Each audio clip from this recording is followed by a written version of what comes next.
नाशिकमध्ये होणाऱ्या कुंभमेळ्याच्या पार्श्वभूमीवर आता गोदावरीच्या ब्ल्यू लाईनमध्ये बांधकामाला गोदाप्रेमींनी विरोध केलाय।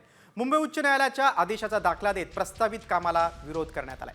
कुंभमेळ्याच्या पार्श्वभूमीवर रामकुंड, गोदाघाट आणि पंचवटी परिसरात अनेक विकास कामं प्रस्तावित आहेत। या कामांसाठी पहिल्या टप्प्यात 100 कोटींचा निधी मंजूर करण्यात आलाय।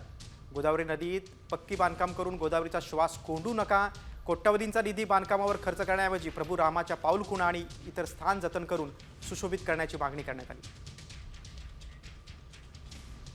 आगामी सिंहस्थ कुंभमेळ्याच्या पार्श्वभूमीवर नाशिकमध्ये रामकुंड आणि गोदा घाटाच्या परिसरामध्ये अनेक कामं प्रस्तावित आहे। या सगळ्या परिसरामध्ये ब्ल्यू लाईनमध्ये कुठलंही पक्कं बांधकाम करू नये, कॉन्क्रिटीकरण करू नये अशा पद्धतीचा आक्षेप जो आहे तो गोदाप्रेमींनी घेतलेला आहे। बॉम्बे हायकोर्टाने जे आदेश दिलेला आहे की ब्ल्यू लाईनमध्ये कुठल्याही प्रकारचा पक्का किंवा कच्च्या स्वरूपाचं बांधकाम होऊ शकत नाही, ते हायकोर्टाच्या आदेशाचं आम्ही फक्त त्यांना रिव्हिजन करतोय किंवा त्याची आठवण करून देतोय। म्हणजे दंडकारण्यामध्ये श्रीरामाचं वास्तव्य होतं।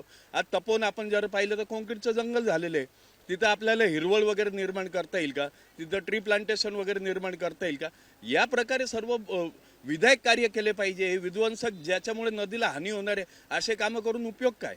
त्या ठिकाणी जास्तीत जास्त सुशोभीकरण किंवा त्या आठवणी कशा जाग्या करता येईल यासाठी खरं तर प्रयत्न करायला हवेत अशा पद्धतीची मागणी गोदाप्रेमींकडून केली जाते।